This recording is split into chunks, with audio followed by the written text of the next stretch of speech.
Bien, estamos aquí en la clase de Derecho Penal General. Ahora sí se está grabando del grupo tercer año, segundo año CB. Tuvimos aquí un pequeño problema de fluctuación de la energía y la internet y no se estaba grabando la clase. Esta es la clase de Derecho Penal General con la doctora Julia Sáenz de la carrera de licenciatura en Derecho de la Facultad de Derecho y Ciencias Políticas de la Universidad de Panamá. Hoy es viernes 2 de mayo del 2024. En la clase continuábamos con la clasificación del delito y en esa clasificación del delito vimos en atención al número de actos idóneos que se necesitan para la realización de una figura delictiva. Y estábamos viendo en la transparencia anterior cuando ese acto idóneo, cuando esa figura delictiva requiere la realización de un solo acto idóneo, estábamos ante la presencia de los delitos unisubsistentes.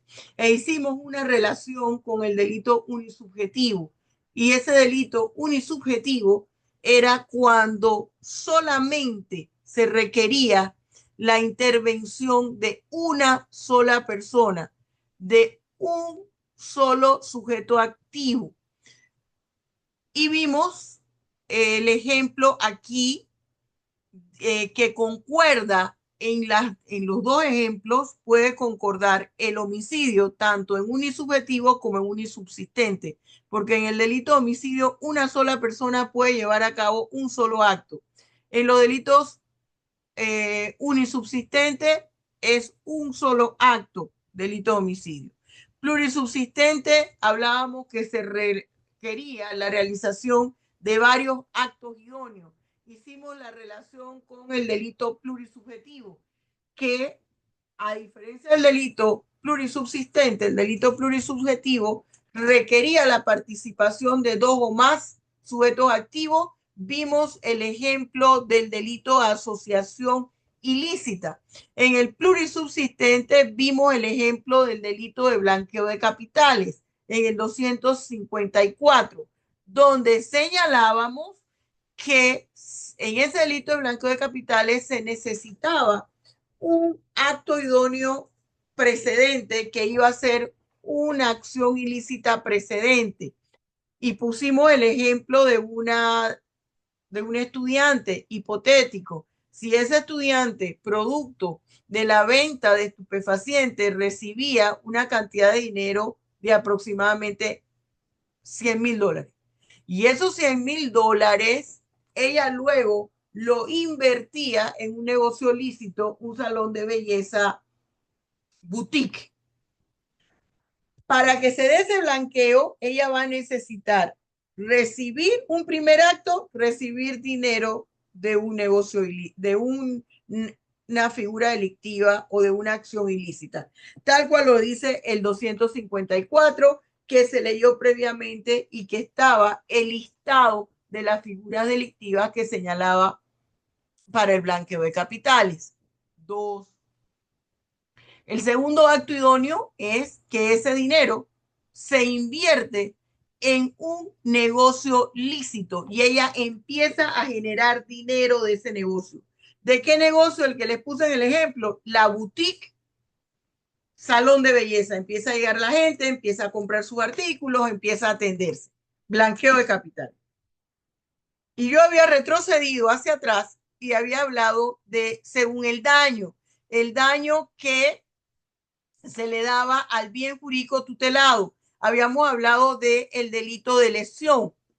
Aquí hay un daño al bien jurídico tutelado y da la casualidad que hay una figura delictiva que recibe el mismo nombre, delito de lesiones personales.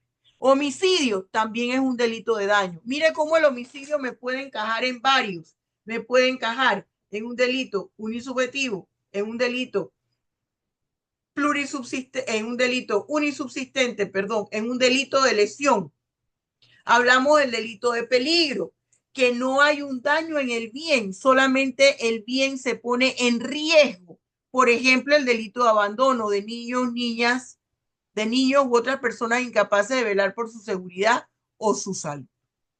Aquí hay una clasificación de la figura delictiva atendiendo al tipo de recurso legal que hay que interponer para, para que se inicie el proceso penal. Y estamos, que puede ser la denuncia o puede ser una querella. La querella no es más que la demanda penal. Y entonces usted aquí requiere irse al Código Procesal Penal, a los artículos que hablan de la acción penal, que están del artículo 110 al artículo 114, porque ya del 115 en adelante me hablan de la extinción de la acción penal. Entonces, ¿dónde está esos artículos? Esos artículos están en el capítulo primero.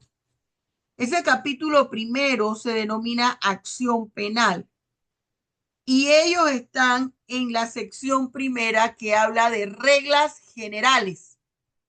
Esos artículos del 110 al 114.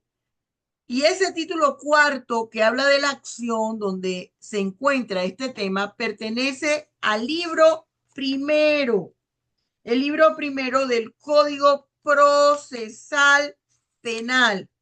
Y ese libro primero del Código Procesal Penal habla de las disposiciones generales.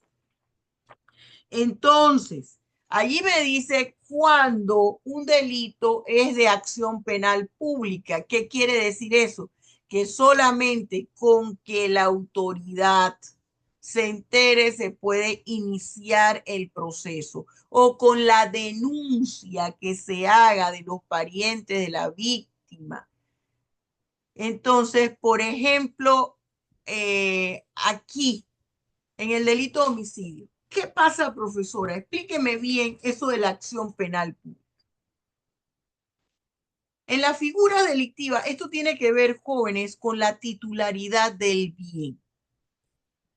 Yo le he hablado a ustedes que los bienes jurídicos que son protegidos a través del Código Penal, de cada uno de esos artículos del Código Penal, tienen dueño.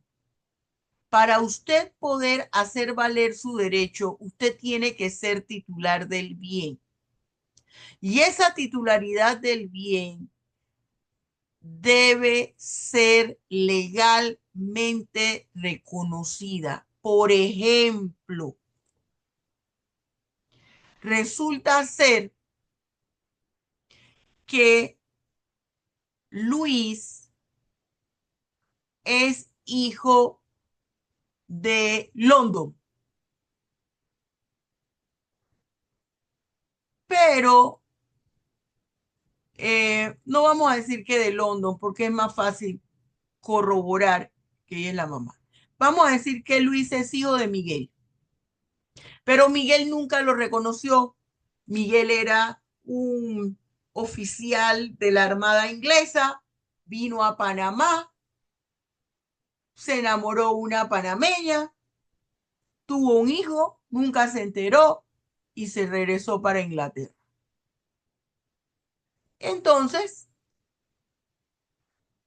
resulta que Miguel tiene una herencia, fallece y tiene una herencia.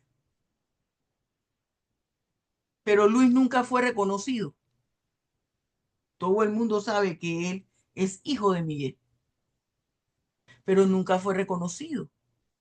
Entonces, esos derechos que tiene todo hijo para participar de esa y como no fue reconocido, no tiene el apellido de Miguel. No va a poder participar de los 7 millones de dólares que tenía Miguel y del castillo que tenía allá en Inglaterra. no va a poder participar. Oiga, pero yo soy hijo. Sí, pero tu derecho de hijo no está legalmente reconocido porque nunca te inscribió como su hijo. Habría que hacer primero el proceso y es voluntario si quiere alguno de los parientes que se le practique una prueba de ADN y eso no es obligatorio. Ah, es que Luis necesita solicitar pensión de Miguel, pero no está reconocido. No puede solicitar pensión alimenticia de Miguel. Esos ejemplos que yo les estoy diciendo implica un derecho que lo tiene, pero no está reconocido. Ah, pero lo que pasa es que Luis sí tiene el apellido de Miguel. Y cuando Luis va a cedulación, va a tribunal, va a cedulación y solicita su partida de nacimiento, ahí aparece que Miguel es su papá y que Liana es la mamá. Entonces, él con ese documento puede iniciar cualquier proceso de pensión alimenticia, eso demuestra el vínculo que tiene con Miguel para un proceso de sucesión, eso demuestra el derecho que él tiene que está legalmente reconocido. ¿Me estoy explicando? Bien. Profesora, ¿por qué nos está explicando esto? Para que entendamos que los derechos que se tienen a veces tienen dos dueños.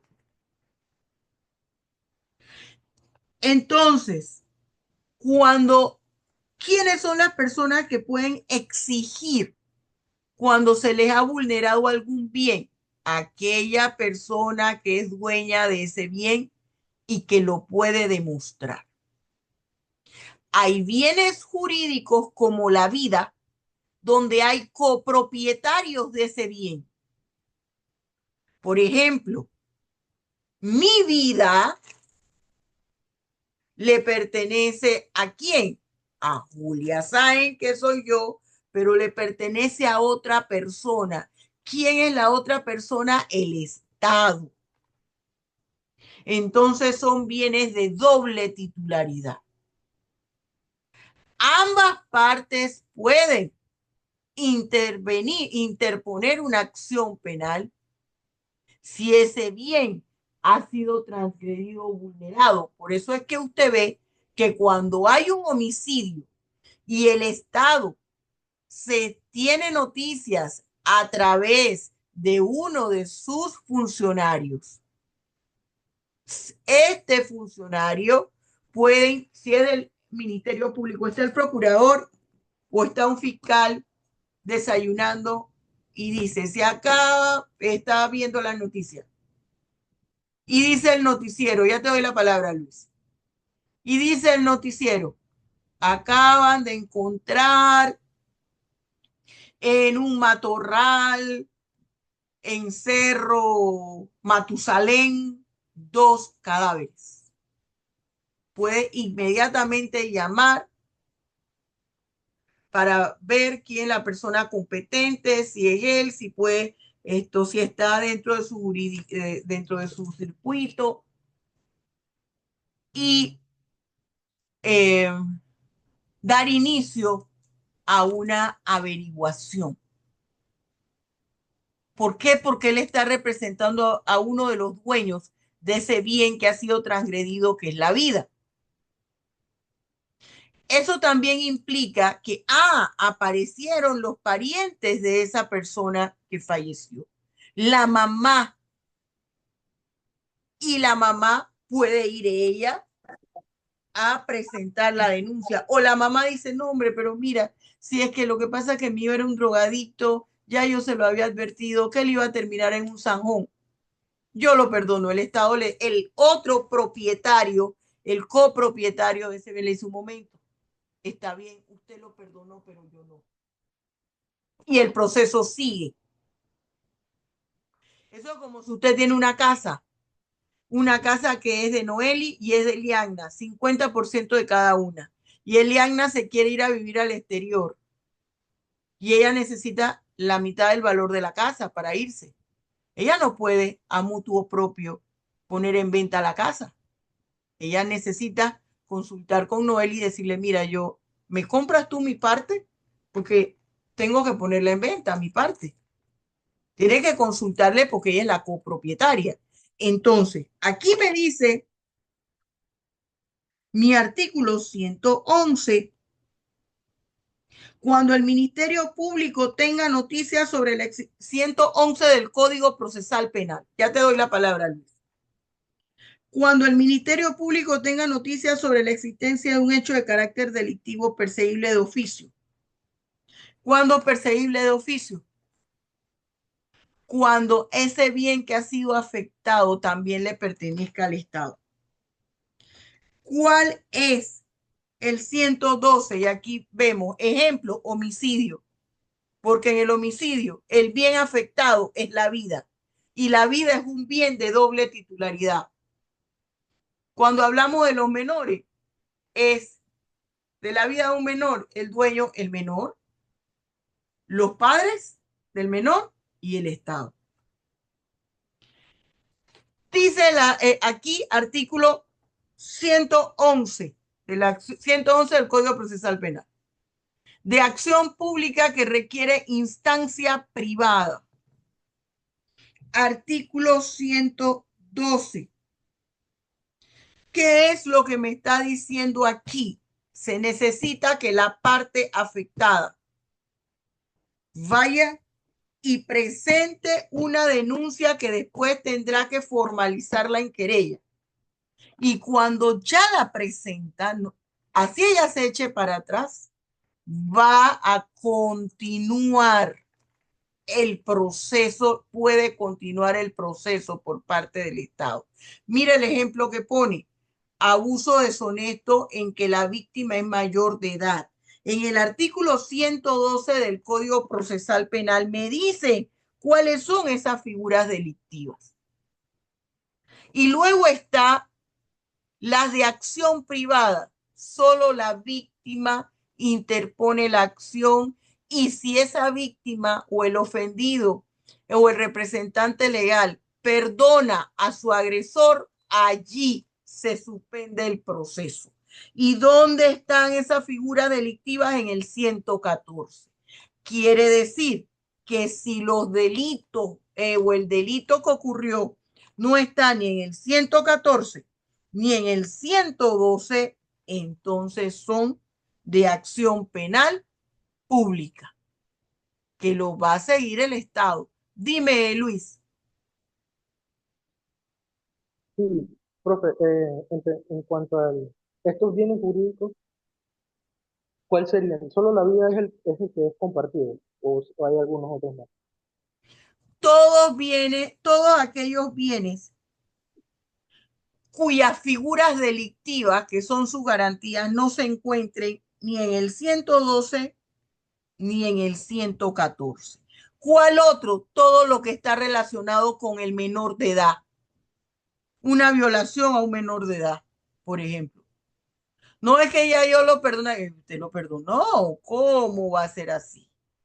Ahora, esto no lo confundamos con mecanismos que hay de solución de conflictos, mecanismos que hay con los acuerdos de pena donde está presente el Ministerio Público representando al Estado. ¿Estamos claros? Bien.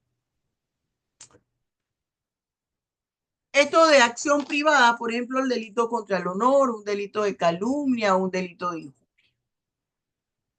Según la tipicidad subjetiva, es decir, en atención a la intención con la cual el tipo penal considera que el sujeto activo puede cometer el delito.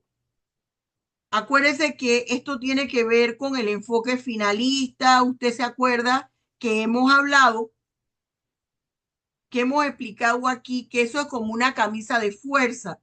Yo no puedo eh, predecir que un tipo penal solamente se puede cometer de manera dolosa. Y eso es lo que me dice el finalismo. Entonces, se acuerda que el finalismo extrae lo que es el dolo y la culpa de la culpabilidad y lo maneja en el tipo penal. Y ya explicamos eso con la lectura de unos artículos. Entonces, por ejemplo, delito doloso. Aquí yo le pongo el hurto de automóvil, porque cuando usted ve el delito de hurto que está en el artículo, vamos a decírselo, el 215, rápido, un voluntario, no quiero estar llamando a la misma persona. A ver, a la barca, léase aquí el artículo 215, rapidito.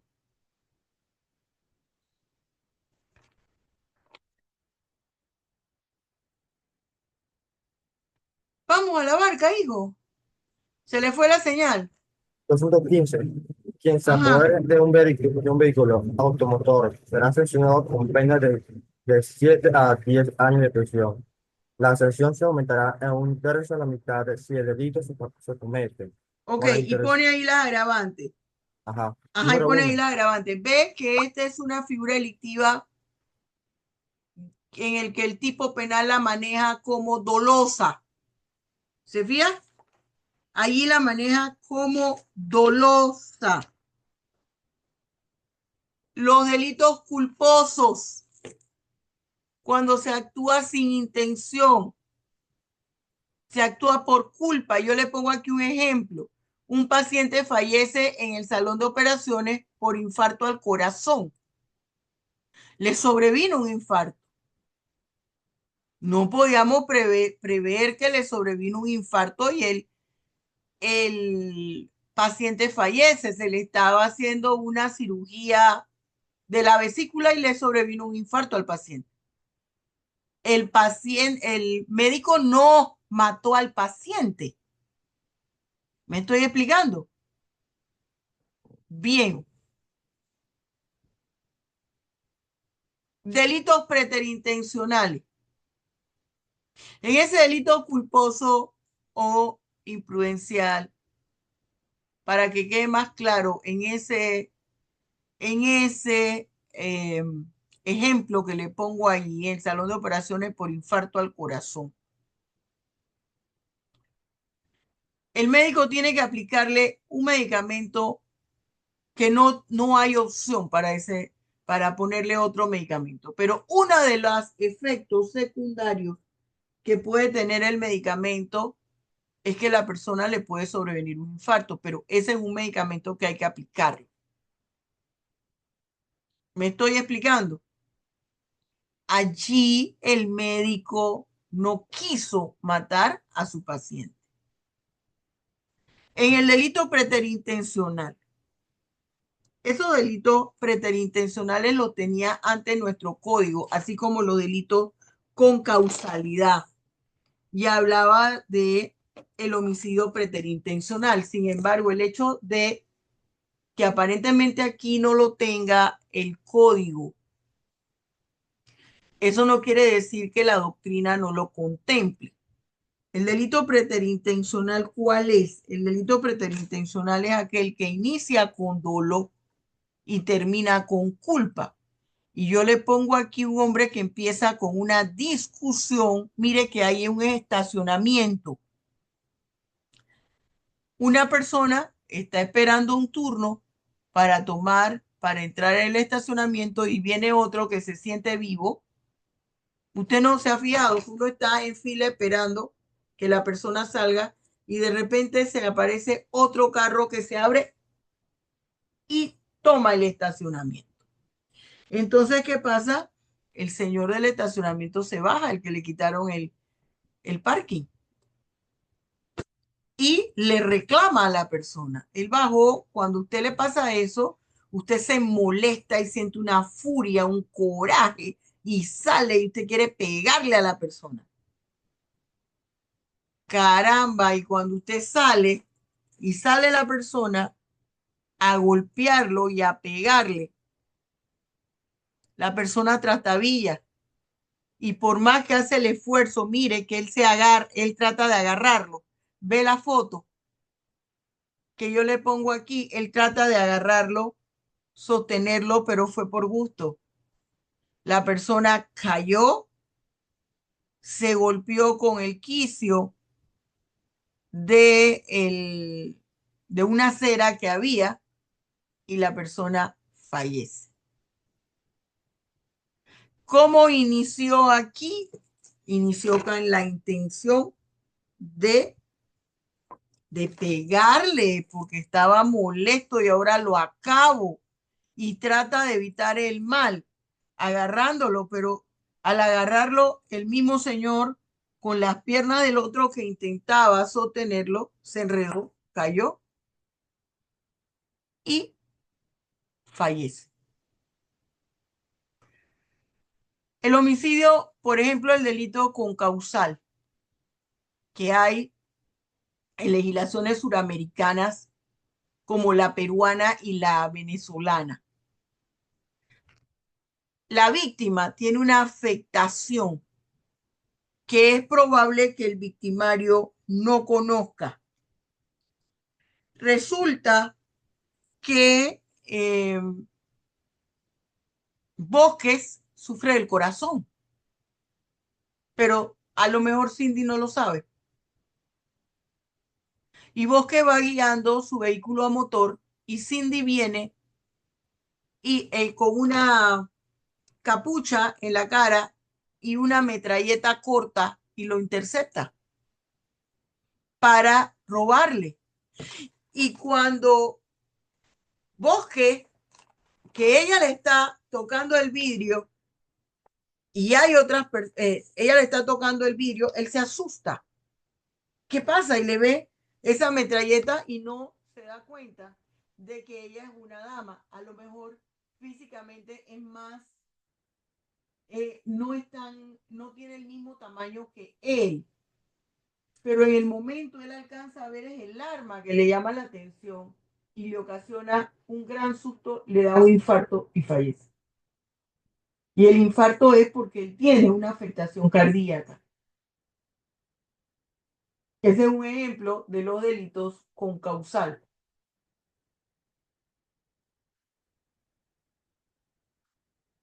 Continuamos. Vamos a entrar ahora. Yo quiero que usted abra su libro. Abra su libro Teoría del Delito.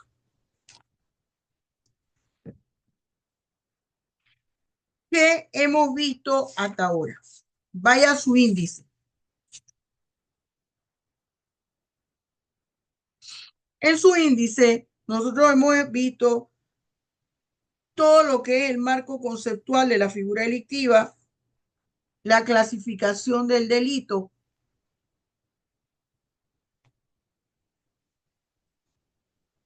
Hemos revisado, mire, toda la clasificación del delito, atendiendo a su estructura, atendiendo a los sujetos, los actos idóneos, la cantidad de actos, el tipo de acción con la cual se inicia el proceso para ese tipo de figura delictiva, en atención a la tipicidad subjetiva. Hemos visto también, hemos hablado del camino del delito iter criminis. Hay dos aspectos que solamente mencionamos en la imputación del delito y nos falta la tentativa o forma imperfecta del delito porque solo mencionamos el concepto. En la imputación del delito la hablamos cuando estuvimos desarrollando, ¿se acuerdan los precursores? ¿Se acuerdan? Cuando hablamos de los precursores y el aporte que cada uno de ellos dio, y vimos la imputación objetiva de Hans Welsel, ¿se acuerda? De Klaus Roxin. Bien. Aquí en nuestra lección primera hay una parte que se llama estrategias andragógicas en la página 42. Esas estrategias andragógicas, busque la página 42.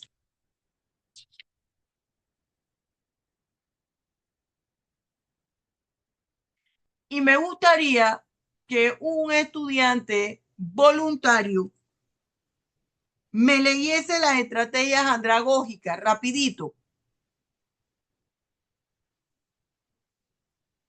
Profesora. A ver, Miguel. A. Realizar un análisis jurídico a través de la técnica del texto paralelo sobre el artículo de la opinión denominado abuso sexual y violencia de género.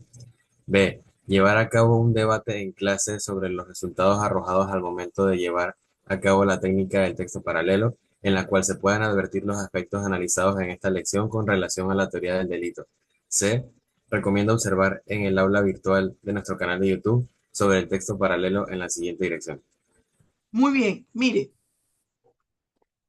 Usted puede ver ahí mismo en mi sitio web, en la sección de publicaciones, la parte donde están los artículos de opinión. Y usted va a encontrar ese artículo de opinión denominado abuso sexual y violencia de género. Igual puede poner el nombre del artículo y pone doctora Julia Sáenz en internet y le va a salir. Usted lo va a leer y va a tratar de identificar allí cualquiera de los aspectos que hemos dado hasta ahora de teoría del delito en la unidad, en la lección número 1. Cualquiera de esos aspectos. Y los va a explicar. Va a ir a mi canal. ¿Y qué técnica va a utilizar? La técnica del texto paralelo. Y va a ir al canal, a mi canal de YouTube y va a buscar en el buscador interno del canal de YouTube la clase o el tutorial de cómo analizar a través de la técnica del texto paralelo. Ah, profesora, no lo encontré. Copia la dirección que está allí. Lo observa y hace su análisis. Y ese análisis que lo puede hacer a mano o en computadora, lo va a subir a un archivo digital. Si lo hizo a mano, le toma foto y pone su archivo. Para la siguiente clase, que es el lunes, donde nosotros vamos a hacer un taller, una clase taller, ya sea que la realicemos en el aula de clase, dependiendo cómo evoluciona todo el lunes, ahí haga la presentación oral nada más, o que nos encontremos en nuestra aula virtual y yo le diga, por ejemplo, a la Barca, comparta su trabajo y entonces a la Barca comparte la tarea. ¿Qué tarea? Esta. También debe tener listo para el lunes sus palabras del vocabulario, que eso ya hace mucho tiempo que yo se las di. Y ya yo expliqué que usted tiene que ver la definición que aparece en mi diccionario. No es que lo quiera comprar porque eso está en mi sitio web, que usted, no es que quiero que lo compre, quiero decir, perdón. Eso está en mi sitio web en la parte de descargables. Usted va a notar la página donde se encuentra esa figura, esa palabra, ese término que yo le solicito allí. Y usted va a redactar un ejemplo, porque así yo me voy a dar cuenta si efectivamente usted comprendió la definición de esa figura.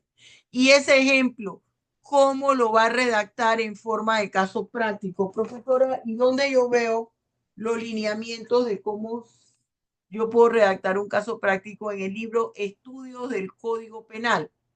En el libro de estudio del Código Penal, a partir de la página 64, la página 64 del libro de estudio del Código Penal, que también está descargable en mi sitio web, corresponde a la sección de casos prácticos. Desde la 64 en adelante, que está el problema 2, el 1 no, porque ese se usa como ejemplo para analizar y qué sé yo. Entonces, usted va desde el 2 en adelante, usted va a ver una serie de casos que yo redacto allí para que usted se dé una idea. Yo le pongo sujeto, hago como una narrativa, como una historia. Así yo quiero que usted elabore sus ejemplos. Ah, profesora, que no me salieron, los hice mal o no están del todo bien. No importa, eso no es lo que yo me voy a fijar. Yo me voy a fijar en que usted haga el ejercicio de redactar todos sus ejemplos y usted trate de explicarlos aquí. Porque para eso usted, yo le he explicado que en el lugar en que usted se puede equivocar es en el aula de clase, sea presencial o virtual. Donde usted no va a poder equivocarse va a ser en la vida real, que es el ejercicio profesional. ¿Me estoy explicando? Bien. También yo le había puesto a usted otras actividades, como era la de identificar su tipo penal, su verbo tipo y su punibilidad. ¿Estamos claros? Ah, que ya usted lo hizo, usted le va a tomar foto a su código donde usted subrayó tipo penal, verbo tipo, punibilidad, y yo le puedo decir, Noeli, póngame aquí en pantalla la norma jurídica que usted analizó y me va a decir la clase de norma y qué es. Y si es del tipo, yo le puedo escoger, profesora, analicé lesiones personales. ¿Qué tipo de norma es? ¿Qué clase de delito es? ¿Me estoy explicando? Porque ya vimos toda la clasificación del delito. ¿Estamos claros? ¿Eso para cuándo es, profesora? Para el día lunes. El día lunes, ¿qué fecha es? 5 de mayo. ¿Estamos claritos como el agua de la tinaja? Póngame un dedito arriba si está claro en lo que usted tiene que hacer. Bien, nosotros habíamos hablado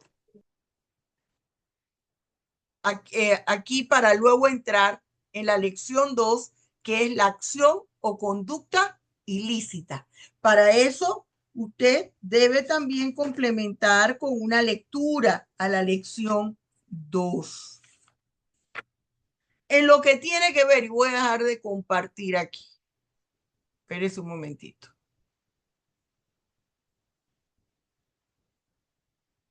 Vamos aquí rapidito.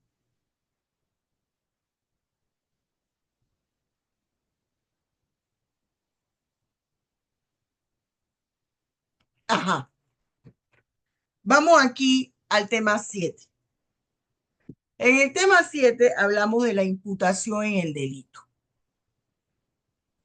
La imputación en el delito es un juicio de valor. Ese juicio de valor, ¿qué quiere decir?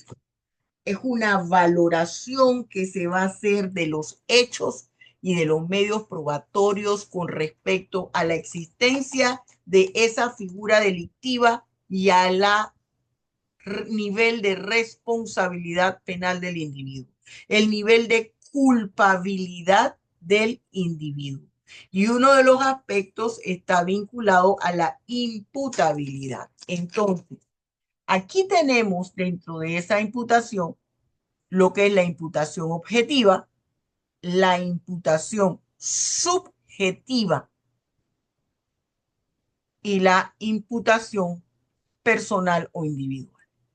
En esta imputación objetiva que la habíamos analizado, mire el concepto que le tiene ahí la profesora. ¿Qué implica esto? Que al momento en que usted comete la acción, hay que advertir si usted se comportó en ese momento tomando en cuenta el deber jurídico el riesgo jurídico que la realización de esa conducta implicaba.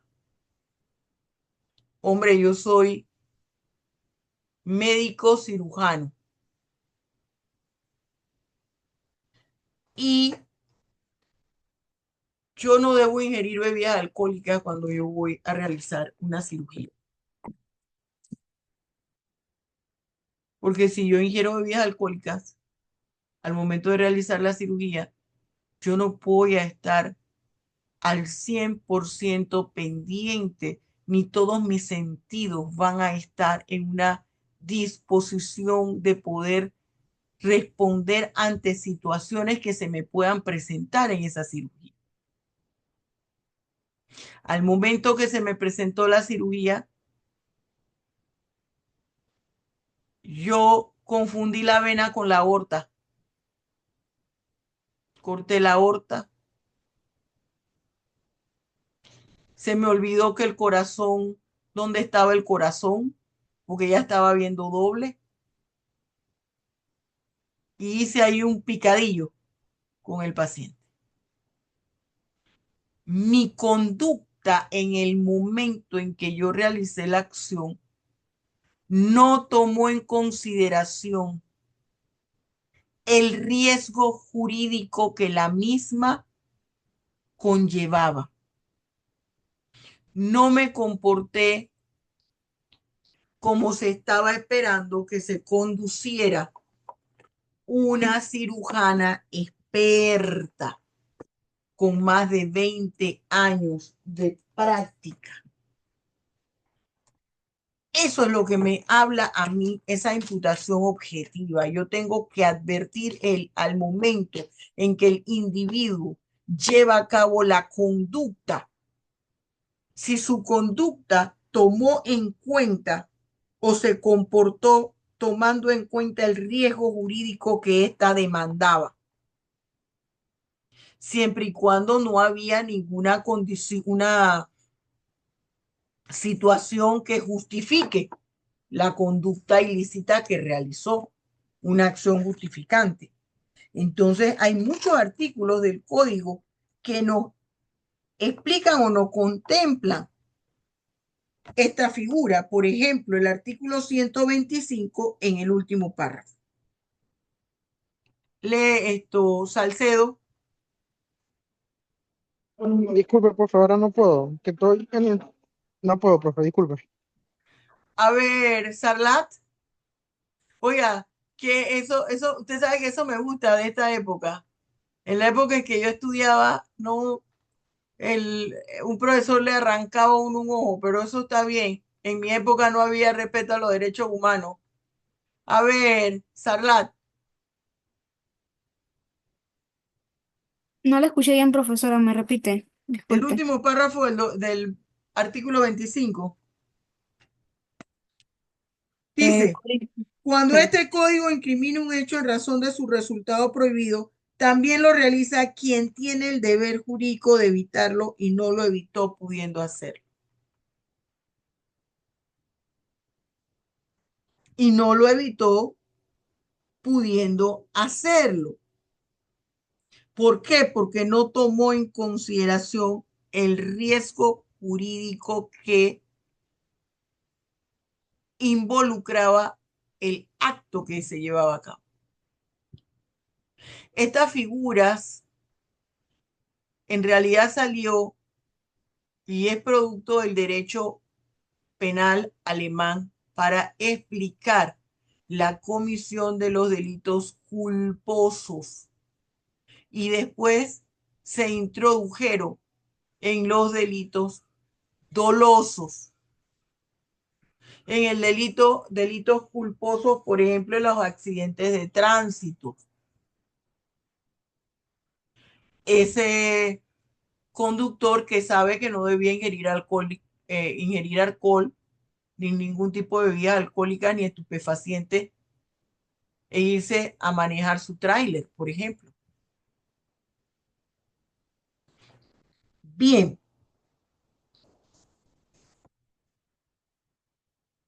fíjense los elementos de esa imputación objetiva. la conducta realizada por el agente, la posibilidad de contemplar el riesgo que implica todo comportamiento, la capacidad de conducirse ante el posible riesgo. Yo sabía los riesgos que conllevaba mi conducta y no tomé las precauciones para evitarla. El vínculo existente entre la acción o la conducta de la gente con el resultado. Y la presencia del injusto jurídico que ocasiona la falta de situaciones que puedan afectar ese injusto jurídico. ¿Qué quiere decir? Hay ausencias aquí de causa de justificación. Aquí no podemos justificar y decir la conducta se dio amparada por una causa de justificación. No. Y les pongo de referente el artículo 25 del Código Penal panameño. La imputación subjetiva. Aquí en esta imputación subjetiva involucra el nexo causal de la acción llevada a cabo por el agente y del resultado. Entonces tenemos dos elementos. La voluntad de realizar la conducta y la ausencia de aspectos que indiquen o que induzcan a la realización de la conducta. Y me habla del artículo 26. El artículo 26 del Código me dice, para que una conducta sea considerada delito debe ser realizada con dolo, salvo los casos de culpa previstos en este código. Y además me dice, la causalidad por sí sola no basta para la imputación jurídica del resultado, pero sí se toma en cuenta. Esto es lo que me va a indicar en este juicio de valor. Este es un juicio de valor aquí, perdón. Esto es lo que me va a indicar aquí qué pasó con esa conducta de la gente, los actos idóneos que lo conforman y el nexo causal entre ellos y el resultado final. ¿Dónde yo identifico estos elementos? En el tipo penal. Y luego la imputación personal o individual, que es el juicio de valor que va a emitir el juez de garantía cuando se somete ante él los cargos por la posible comisión del hecho punible y lo somete ante él, ¿quién? El Ministerio Público. ¿Dónde está regulado esto? En el artículo 280 del Código Procesal Penal.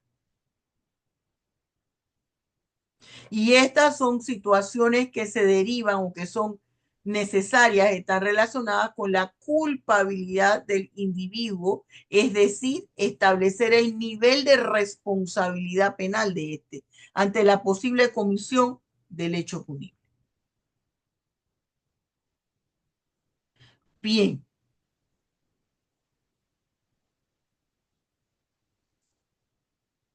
Preguntas hasta aquí.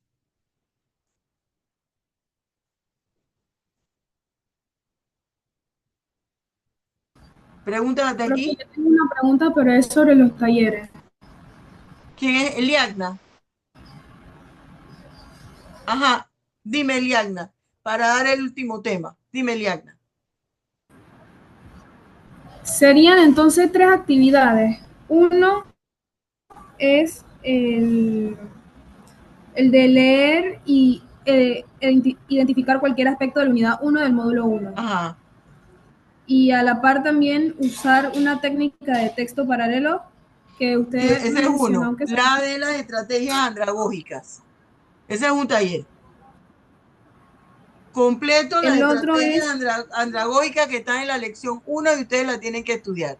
El otro es el vocabulario. Y el otro es todos los talleres anteriores que yo les puse a ustedes a hacer desde la segunda semana de clase. ¿Se acuerdan? ¿Cuáles son, Miguel? Dígalo. lo de analizar las normas jurídicas. ¿Qué Es, tipo de normas es? exactamente el tipo penal, el verbo tipo, la punibilidad, y ahora tiene que también ver la clase de delito, escoge una figura delictiva, o yo le puedo dar la figura delictiva, traiga usted una preparada, porque sí es cierto que no es penal especial, pero aquí estamos viendo la estructura de la norma. Y cuando estamos viendo las normas completas o incriminantes, nos estamos refiriendo a aquellas donde se tipifica una conducta como delictiva o como ilícita. Y en esa norma estamos viendo tipo penal, punibilidad y verbo tipo. Y ahí no solamente vemos la clase de normas, sino que aprovechamos y podemos darnos cuenta de la clase de delito. ¿Me estoy explicando? Yo les voy a poner a ustedes cualquier norma y usted me va a decir la clase de norma que es.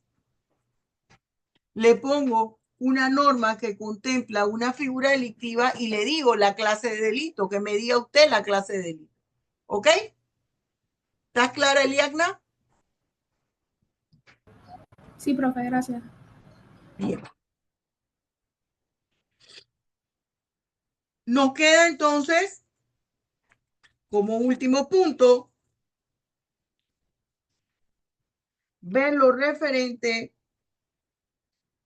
a las formas imperfectas de realización del delito, que ya hemos hablado de la tentativa. ¿Se acuerda cuando vimos delito consumado y delito tentado?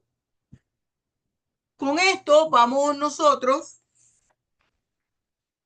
a culminar, por ejemplo, eso está en los artículos 48 y el artículo 49 del Código Penal. Esto está aquí en su lección 1.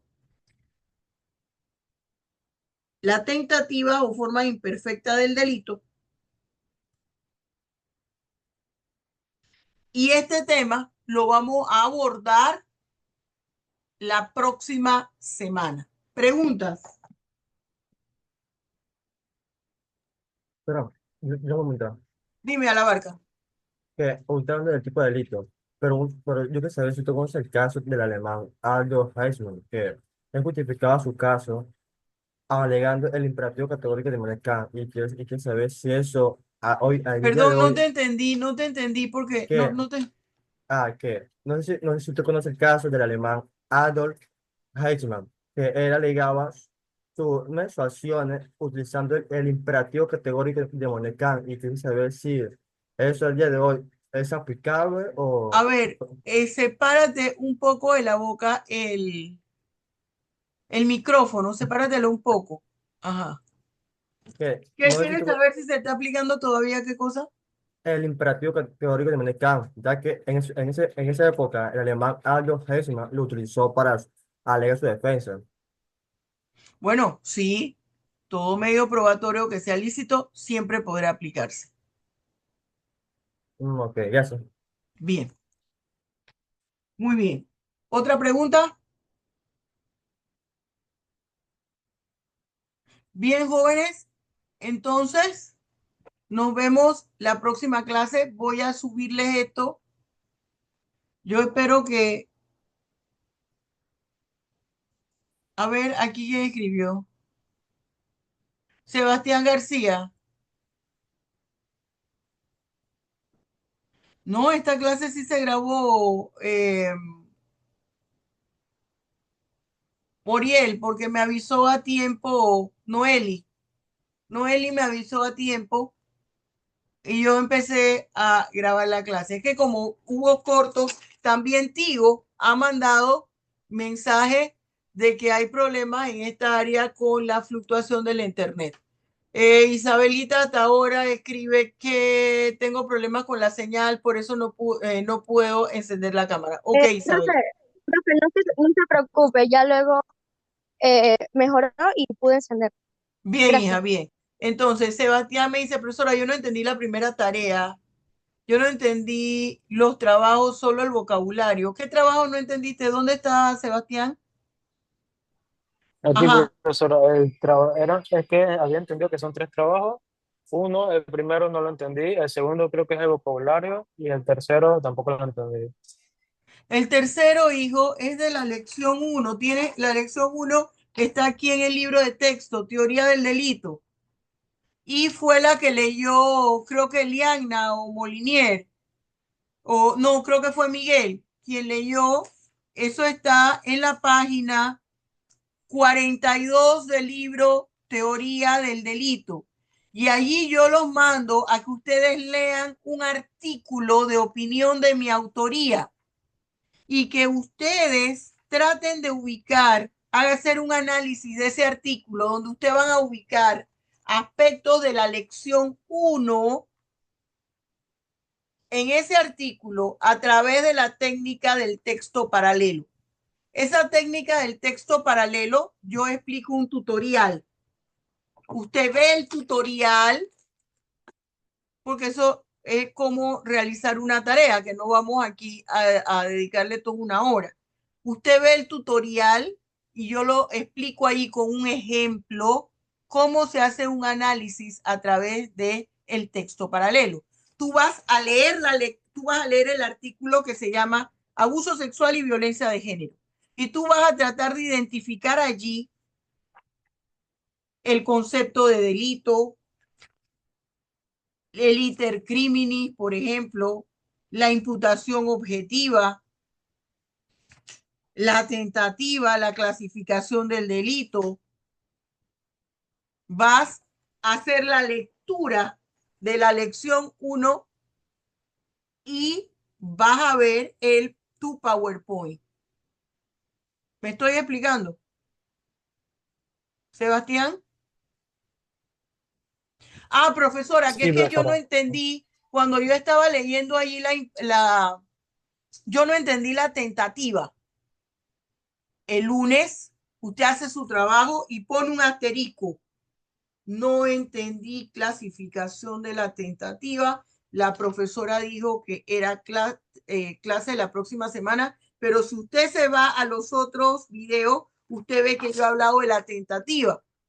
Hablaba de la forma de los delitos, consumado y tentado. Entonces usted lo anota, porque vamos a hacer taller. Me expliqué y yo llamo, por ejemplo, si llamara a Sebastián, él presenta su texto paralelo y dice, profesor, aquí yo he puesto unos asteriscos donde no identifiqué la tentativa o identifiqué la imputabilidad, explica cómo. Ahora sí, Sebastián, bien.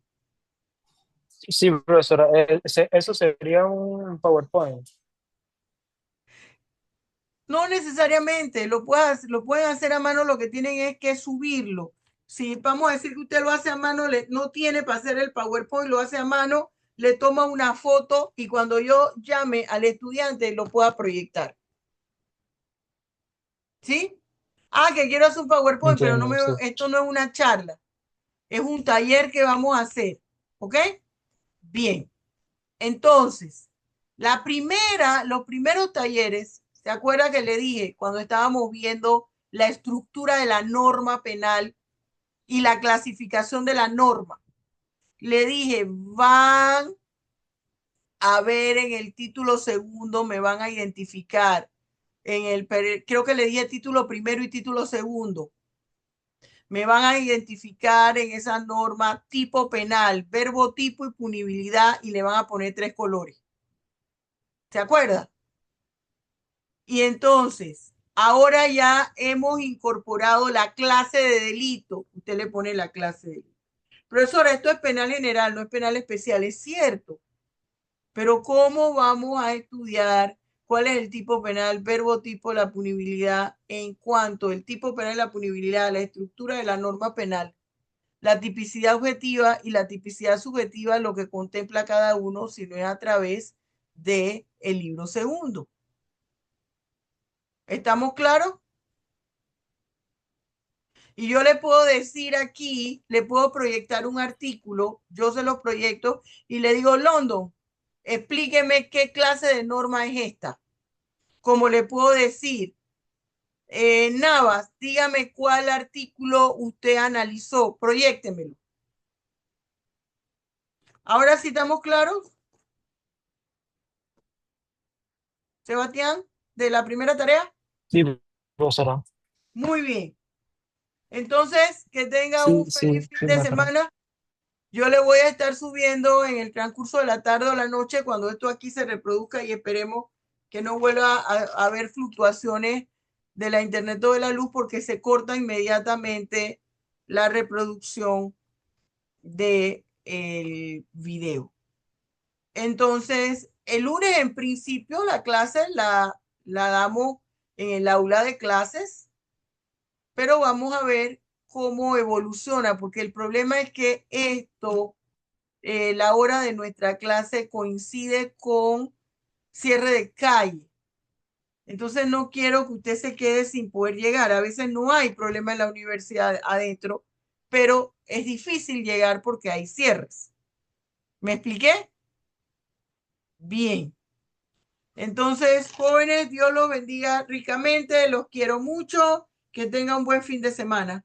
Hasta luego. Hasta luego, Chao, profesor. profe. Hasta luego, profesor. Bien. Profesora.